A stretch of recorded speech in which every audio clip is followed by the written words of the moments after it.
Hello, I'm Penny ST, and I'm the host of Peace with Penny. Welcome. Tuesday, October 26th at 11 a.m. Pacific Time, I'll be interviewing Nechama Goldman Barash, a Jewish Israeli peace activist. She works with Roots-Shorashim-Judur, one of my favorite peace organizations in the West Bank, who works on peace between Israelis and Palestinians. Life in the West Bank is intense, and the communities who live there experience the Israeli-Palestinian conflict daily. There's no escape. It is their home. Many of the Palestinians Nechama works with happen to be Christian, certainly a minority amongst their own people, but their voice must be heard as well. I've enjoyed learning about Nechama, and to me her commitment to working on peace was built piece by piece throughout her religious Jewish life. As a young child, she observed her parents' dedication to our tribe, and after multiple trips to Israel throughout her youth, she made Aliyah, the Jewish expression for returning to Israel, the homeland of the Jewish people.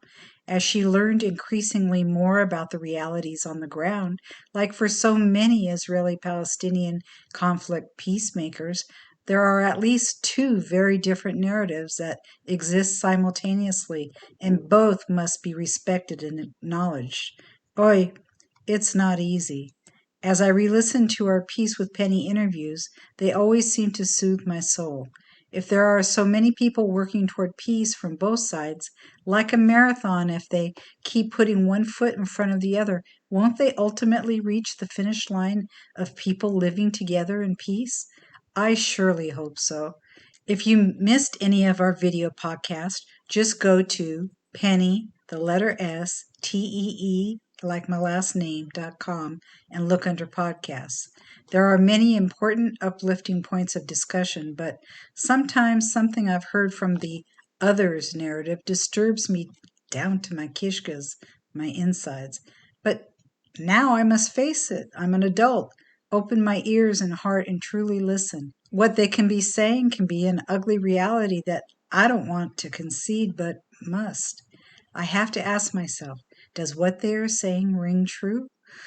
I'm grateful for what the people that I've interviewed on Peace with Penny are doing to help with working toward peace, as well as what they took the time to teach us.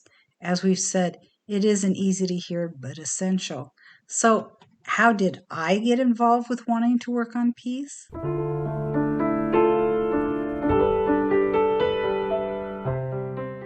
It was the summer of 2014, and for my son's bar mitzvah present, just like many Jewish parents, we wanted him to bond with the Holy Land. It worked perhaps too well. My husband had stayed back at the hotel, and our friends, my son and I, had just stopped in a pharmacy. Run to the bomb shelter, sweetie, please hurry. I didn't hear the sirens at first, but the Israelis did. They're used to hearing these things. We ran to the back of the storeroom. It was a 12-foot by 24-foot windowless bomb shelter. My heart's pounding. Boom! Boom! I hear and feel the percussion of the exploding bombs.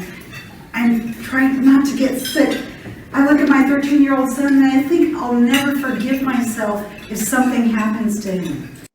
That's an excerpt from a speech I gave to the Orange County Jewish Bar Association. It was the first, but not the last time we had to run to a bomb shelter. Our adventure and my transformation is also the subject of my book, Blasted from Complacency, A Journey from Terror to Transformation in Israel.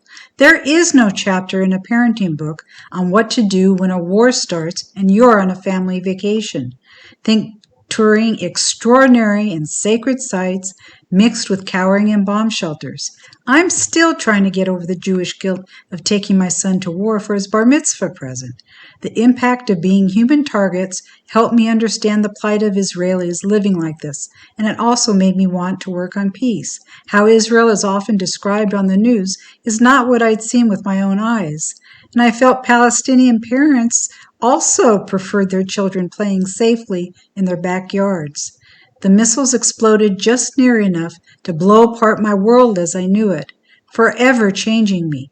And you'd never recognize my life today with what it was like then. I believe I found my life's purpose.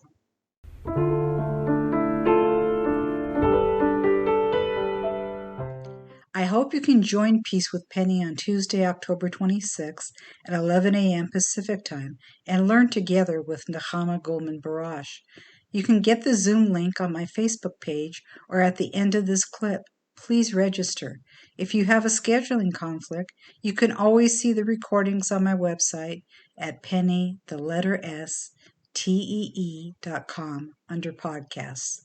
Thank you, and may you live in peace, Shalom, and Salam.